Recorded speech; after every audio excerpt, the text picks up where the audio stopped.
66. 6640. Your future lies in 6640. 66 books by 40 authors, and yet we now discover it's an integrated message system from outside our time domain. Welcome to 6640, the ministry outreach of Koinonia House and Koinonia Institute.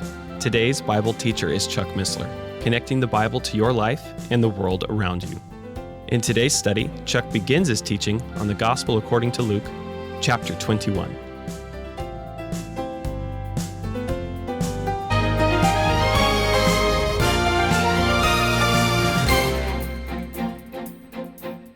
Well, I want to welcome you to our exploration of the Gospel of Luke. And we're in chapter 21, and we're going to need some prayer because this one's a doozer. So let's bow our hearts. Father, we thank you for the precious word you've given us. We thank you specifically for this Gospel of Luke and its unique perspective. We pray, Father, that through your Holy Spirit, you will give us your insights to what you would have us glean from this record as we commit this hour and ourselves into your hands in the name of Yeshua, our coming King indeed. Well, we're in the 21st chapter of the book of Luke. It's going to be the background of what most people call the Olivet Discourse. But we're going to present a view that you may find a surprise. Not free of controversy, but we'll give you the whole background. It has to do with the future of the nation Israel, both in the near term and in terms of the gospel, but also further, and the destruction of the temple and so forth. So, chapter 20, where we just came from, that's where Jesus' adversaries questioned him and he turned the tables on them by asking them questions. Well, in chapter 21, it's the disciples' turn to ask some questions, and they do that. We get in chapter 21, the first couple of verses, and he looked up and saw the rich men casting their gifts into the treasury. And he saw also a certain poor widow casting in thither 2 mites. Now, it's actually, the word is lepta. Each one's about 1/5 of a cent, at least by some reckoning. It's a very small amount of money, obviously. I want you to notice, though, however small it was, what people miss is she put both of them. That's all she had. They're small. She kept one and certainly acquitted herself by giving half of all she had. No, she gave both of them all she had in there. And Jesus said, of a truth I say unto you that this poor widow hath cast in more than they all. For all these have given of their abundance, cast in the offerings of God, but she of her penury hath cast in all the living that she had. Wow. Aren't we in the same category as those Pharisees and so forth? We give out of our abundance indeed. She went far more than that. And she obviously caught God's notice in that regard. And she gave more than all the others. God sees more than the portion. He sees the proportion. See, I don't think any of us have gone to the extent of giving all that we have. Men see what is given, but God sees what is left. We go on and on about that. Paul in 2 Corinthians letter in chapter 8 deals with much of this. But let's keep moving here. And as some spake of the temple, how it was adorned with goodly stones and gifts, Jesus said, as for these things which ye behold, the days will come, in the which there shall not be left one stone upon another, that shall not be thrown down. Right here, it's clear he's talking about the fall of Jerusalem and the destruction of the temple that occurred some 38 years later, 70 A.D., when it comes down. And he'd already told him that the city would be destroyed back in chapter 19. And he drew his reference from Daniel chapter 9, verse 26. We talked about that then. Now, there are parallel accounts here. We're looking at Luke 21. Most people categorize this in accordance with Matthew 24 and Mark 13. In Matthew 24 and 25, clearly we have a discourse that was on the Mount of Olives. And we'll look at that here shortly because it'll be important background. But I want you to notice we're going to see this as a little different. Matthew gives us the most complete account. And he knew shorthand, so he thinks he took much of it down verbatim. Mark highlights the same material. It's really Peter's gospel. But he highlights what he learned from the four that were present at the Olivet Discourse, namely Peter, James, John, and Peter's brother Andrew, those four. It was an insider's briefing to those four. Matthew's account and Mark's account are focused on that, of course. And they received what really was a confidential briefing because they came to Jesus privately at night, is the whole point of the Olivet Discourse. It's commonly assumed by many scholars and many of the helps that you may encounter, Bibles, handbooks, and other things, that Luke 21 is the same discourse. But we're going to try to show you that it was very similar, but distinctive in some very important aspects. And we want to suggesting we should study this more carefully. I'm going to suggest to you, and I'll show you why, that what Luke records is not the Olivet Discourse. A discourse very similar in content. There's a danger, you see, when we harmonize parallel accounts. We see two or three accounts that seem very similar. We sometimes try to put them together to really glean all that we can. But these are two accounts that are similar, but they're distinctively different. They were a different occasion, a different audience, and a different focus. I'm going to suggest, I want you to test this in your own study.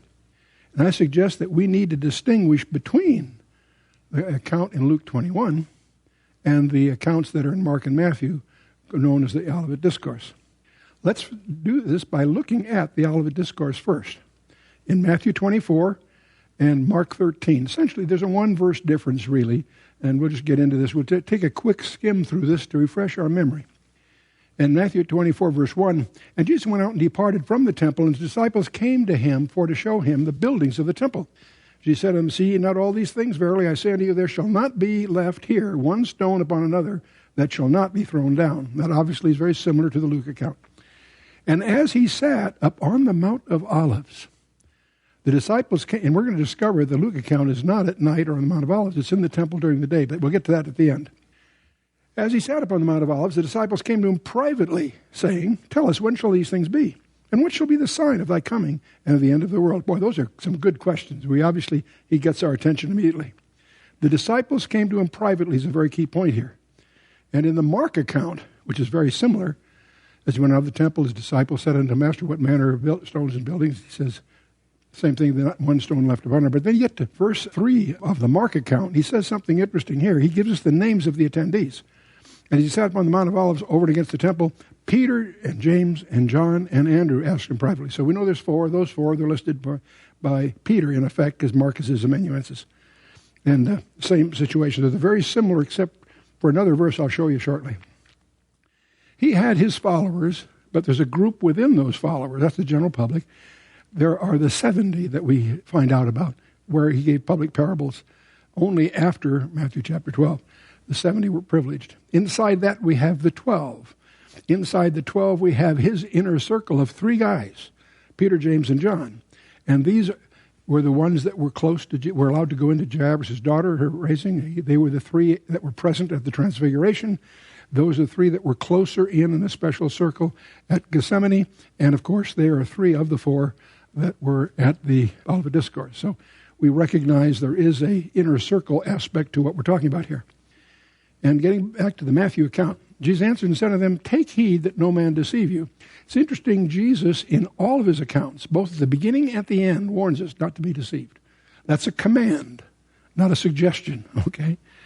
He says, For many shall come in my name, saying, I am Christ, and shall deceive many. And ye shall hear of wars and rumors of wars. See that you not be troubled.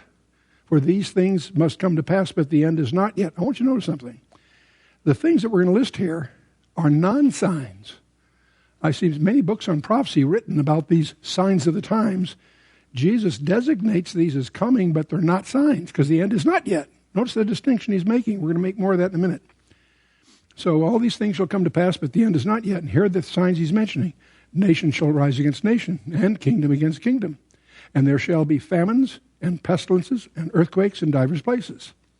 All these are the beginning of sorrows, or beginning of birth pangs. Matthew clusters these and gives them a label. We're going to use Matthew's label as we go forward here of these particular things that are not signs. They're preliminaries, but not signs, okay? And so these, and we find these beginning of sorrows, these things, listed in Matthew, in Luke, and in the book of Revelation. False Christs are listed, the wars, the famines, pestilence, earthquakes. flow in that order in Matthew. We'll see them later in the Luke account. And if you read Revelation chapter 6 from verses 1 through 12, you find the same pattern lined up with the horsemen and so forth. So these are a cluster of things that seem to go together. Jesus continues, when they deliver you up to be afflicted, and they shall kill you, and ye shall be hated of all nations for my name's sake. And then shall many be offended, and shall betray one another, and shall hate one another. And many false prophets shall arise, and shall deceive many. So this colors the flavor of what he's warning them not to be deceived about. He's continuing here. But notice there's a very important word in verse 9. He's just talked about the beginning of sorrows, that cluster of things. Then shall they, and all this. He's now going to focus here in this account on that which will follow the beginning of sorrows.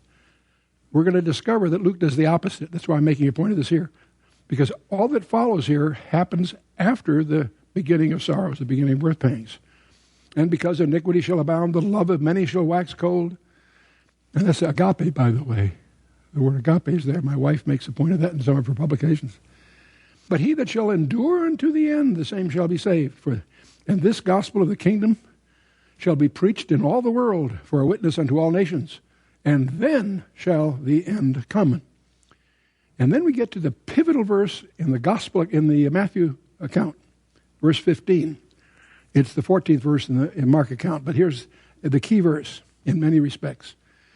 In Matthew account it says, Jesus says, when ye therefore shall see the abomination of desolation, spoken of by Daniel the prophet, stand in the holy place, let whoso readeth, let him understand. And here's where I like to pause and ask, how many of you have just read that with me? Can I see a show of hands? I did a dirty trick, because I've just obligated you to understand it. So you notice this parenthetical comment here. Whoso readeth, that's you now, let him understand. You now have a command. This is a highly technical thing, not easy. It's not obvious. But you now have a commitment to understand this. So you want to pursue it to the end. We won't get into it all tonight, but I'm going to expect you to be good to do what Jesus said here. The abomination of desolation, that's a technical term. We know a lot about it because it happened 3 centuries before Jesus uses it as an idiom here.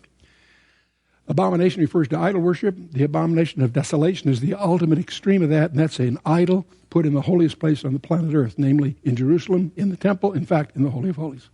We know that from history, and so it's apparently going to happen again in the future. And he in fact, does something else here. He authenticates Daniel for you. Daniel the prophet. He's pointing them, incidentally, to Daniel chapter 9, which is a chapter that you want to learn. He's highlighting that chapter as the key to understanding end-time prophecy. Spoken of by Daniel the prophet. So you know who wrote Daniel. Jesus told you right here. And this is an event that occurs in the Holy of Holies. There's a lot of other conjectures by various people that are not correct. This is precise. It's highly technical, but it's well specified. Trust me, get into it when you can. Stand in the holy place. Okay. And there's the command. You need to understand this. We won't do it all here, but that's what Jesus in the Matthew account is focusing on. Now, a little background. Antiochus IV, son of Antiochus the Great, as he's called, became the successor to his brother Seleucus IV, who had been murdered by his minister Heliodorus, the king of Syria, back in the big event occurs in 164 BC. Antiochus IV was a despot. He was very eccentric, very unreliable, cruel, and obviously tyrannical. He adopted the term Epiphanes, which is an abbreviation, if you will, in the Greek, Theos Epiphanes, a designation he gave himself, the God who appears or reveals himself. That's a very, very humble title he took on for himself. The kids in the street called him Epimanes, which means the madman. He changed that just a little bit and make a parody of it. But moving on, Antiochus undertook the total eradication of the Jewish religion. He was trying to establish the Greek polytheism in place of Judaism. And he did that by force. The observation of all Jewish laws, especially those relating to the Sabbath and to circumcision, were forbidden under pain of death. They would check your children. If you hadn't circumcised your sons, you would be killed. I mean, if you had. In other words, you were, as a parent, suddenly had a problem. Do you obey the law? You did it under risk of death. So it's very, very difficult times. All Jewish practices were set aside in all cities of Judea. Sacrifices had to be brought to pagan deities. You can imagine how that went over. The representatives of the crown, that is of Antiochus, were everywhere enforcing this by police methods. Once a month, a search was instituted, and whoever had secreted a copy of the law or had observed a rite of circumcision was condemned to death. Think of that, especially as a parent, your dilemma that you're facing there. In Jerusalem on the 15th of Kislev in December 168 BC, which happens to be his birthday, I forget whether we point that out or not, he broke a league that he had made. It's interesting from a prophecy point of view. He made a commitment that he violated his own commitment. That's going to be a pattern also that's reproduced in the end in time. A pagan altar was built upon the great altar of burnt offering in the temple. He stripped the temple of all its treasures, of course, pillaged the city of Jerusalem, took 10,000 captives, compelled them to forsake worship. He forbid circumcision, crucified the violators. The Torah was forbidden and destroyed. All this isn't Josephus, by the way. It's well documented if you want to get into it. On the 25th of Kislev, that's right, that was his birthday, sacrifice was brought on this altar for the first time. They offered a swine in every village. They erected an idol to Zeus in the Holy of Holies, and that's the biggie. That was the abomination of desolation. And it's called a desolating sacrilege in the book of Maccabees, first book of Maccabees. It was considered that it's made at the temple to the Jupiter Olympus and so on. That led to a revolt, a very spontaneous revolt, would turn into a full-scale war. When the arrival of the officers came to carry out Antiochus' decrees at the village of Madain, there an aged priest named Matthias lived with his 5 sons. He becomes very, very famous. When Matthias killed both the first Jew who approached the pagan altar to offer sacrifice, and he killed the royal officer that was presiding, he and his sons fled to the hills, obviously. This was not just an outburst tactic. It escalates to become a cause célèbre for the whole country, and they actually succeed in throwing off the yoke of the Greek Empire. Matthias and his 5 sons became the nucleus of a growing band of rebels against Antiochus. He has 5 sons. They all had nicknames, but Judas was called Maccabeus, which means the hammer, and that becomes the label for the whole gang, if you will. The Maccabean revolt, they call it, because Judas was really the leader here. Matthias died soon after, leaving his leadership in the hands of Judas, whose surname Maccabeus became the source of popular name and so forth. He was a brilliant leader, and what had begun as a guerrilla war turned into a full-scale military engagement in which the smaller Jewish forces managed to defeat the much more powerful Syrian armies. Judas' most notable achievements, the recapture of Jerusalem, except for one part of it, the rededication of the temple after the defiled altar had been demolished and rebuilt. That rededication is celebrated to this day in what they call Hanukkah. And that's mentioned in the New Testament, by the way, in John 10, verse 22. It makes allusion to this, by the way. The rededication of 25th of Kislev was celebrated as Hanukkah. Antiochus' death also took place in 164, and praise God for that. And Judas continued successfully to press what was now a war for independence. They achieved that and ushers in a period of history called the Hasmonean period. And we could talk much about that, but so much for that for here. So we have this interesting verse in Matthew 24:15 that indicates this abomination of desolation. It's going to happen again. So all this is history, but it's indicative of what Jesus is pointing. He uses it as an idiom for what's coming. And so we obviously want to understand what happened to understand what's coming. Okay. Then Jesus gives them instructions. Then, there's another then, let them which be in Judea flee into the mountains. Not the ones that are in L.A. or New York or Hollywood. No. Them which be in Judea flee into the mountains. Let him which is on the housetop not come down to take anything out of his house. If you visited there, you realize most houses are on a hillside, and the top of the house is usually the garden where they have dinner and stuff. The neat place is to be on the roof. Let him who's on the housetop not come down to take anything out of his house. Neither let him which is in the field return back to take his clothes. In other words, he says, you split now. You don't even grab your coat. You get out of there. And woe to them that are with child, and to them that give suck in those days. And pray that your flight be not in winter, neither on the Sabbath day. Key point, Sabbath day. The Matthew account is aimed at Jews. So a Gentile doesn't worry about fleeing on a Sabbath day, a Jew would. So that's going to be more important as we go. For then, again, there's that then, shall be great tribulation. Jesus is quoting from Daniel 12, I'll show you in a minute. Such as was not since the beginning of the world to this time, nor ever shall be. And except those days should be shortened, there should no flesh be saved. But for the elect's sake, those days shall be shortened. And that's incidentally a comment on technology. If those days weren't short, no flesh would be saved. You can't accomplish that with muskets and bayonets. That's a technology term which is very, very a cloud on our immediate horizon to this very day. The Great Tribulation, where do you get that term? Well, he was quoting from Daniel 12, verse 1, which reads as follows: At that time shall Michael stand up, the great prince which standeth for the children of thy people. And there shall be a time of trouble, such was never since there was a nation, even at that time. And at that time thy people shall be delivered, every one that shall be found written in the book. So that's the promise in Daniel.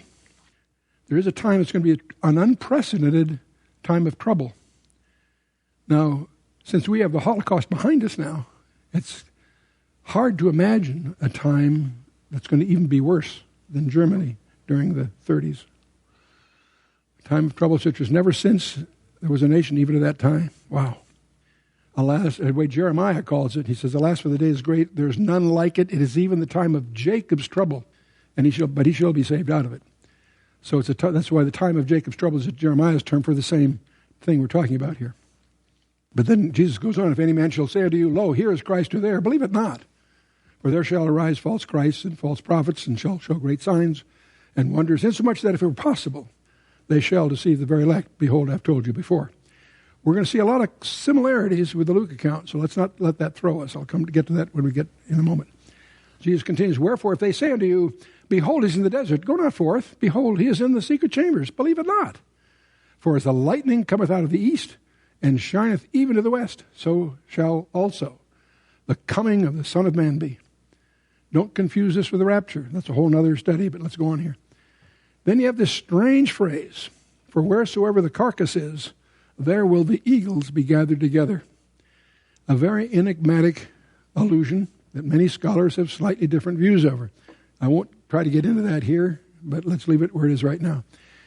Then Jesus continues in the Matthew account, immediately after the tribulation of those days shall the sun be darkened, the moon shall not give her light, the stars shall fall from heaven, and the powers of the heavens shall be shaken. And then shall appear the sign of the Son of Man in heaven, and then shall all the tribes of the earth mourn, and they shall see the Son of Man coming in the clouds of heaven with power and great glory. Question, has this happened yet? Not so you'd notice. So whatever this is, it is still yet future. Fair enough. Let's go ahead here. That's immediately after the tribulation of those days. Not just tribulation, the tribulation of those days. So we have the typical diagrams that we use in some of our presentations. We have the 69 weeks. We have an interval between the 69th and 70th. The 70th week is defined by a covenant enforced by a world leader. That covenant is enforced for actually 6 years and 11 months. But anyway, in the middle of that week of years, the abomination of desolation sets up. It's your milestone that Jesus made so much of in this passage. He himself, Jesus, labels the time after that, the last 3.5 years of the 7-year period, the Great Tribulation. And that's interrupted by the second coming of Christ, the establishment of what we call the millennium, and his kingdom on the earth. Wow. Okay. There are different views among different church folk.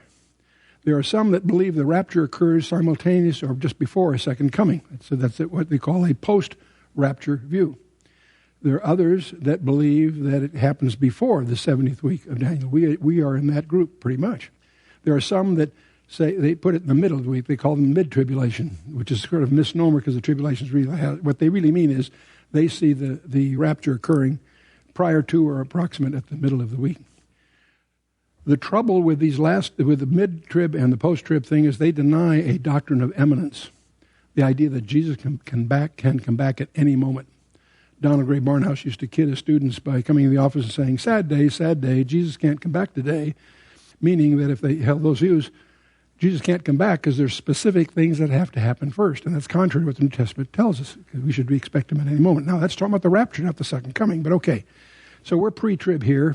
Whether you are or not, it's up to you. You make your own study, but we'll tell you why we have this view anytime you want to get into it. But clearly, we're in this interval. During this interval, that Jesus is crucified, the temple is destroyed, and we know it lasts at least 38 years. We'll see that expressed in the Luke account, but obviously it's been longer than that. It's been almost 2,000 years. Okay. So remember that the pre-trib view has the rapture occurring some interval prior to the beginning of the 7th week. It might be an hour. It might be 30 years. We don't know, because there's some preconditions after the rapture, but before the 70th week can start. But we'll move on here. Continuing the Matthew account, and he shall send his angels with a great sound of a trumpet, and they shall gather together his elect from the four winds and from the one end of heaven to the other. Now learn the parable of the fig tree. When his branch is yet tender and putteth forth leaves, ye know that summer is nigh. Many people try to make the fig tree Israel, and there's some sense there are occasions when that is appropriate, but some people may be making too much of that. We'll come to that back in a minute. But when the fig tree puts forth leaves, you know that summer is nigh. So likewise ye, when you see all these things, know that it is near, even at the doors. For verily I say unto you, this generation shall not pass till all these things be fulfilled. And we'll get back at that generation thing later. Heaven and earth shall pass away, but my word shall not pass away. But of that day and hour knoweth no man, no, not the angels of heaven, but my Father only. Very important verse. Many people set dates. They think this or that. Is that one? Now, the second coming, we know when that's going to be because we know the preceding conditions that lead up to it. But of that day and hours knoweth no man, no, not the angels of heaven, but my Father only. This is one place where the Mark account throws in a little boomerang in here. Because in the Mark account, Peter's account, it's recorded slightly differently. It says, heaven and earth shall pass away, but my word shall not pass away. But of that day and hour knoweth no man, no, not the angels of heaven, neither the Son, but the Father only.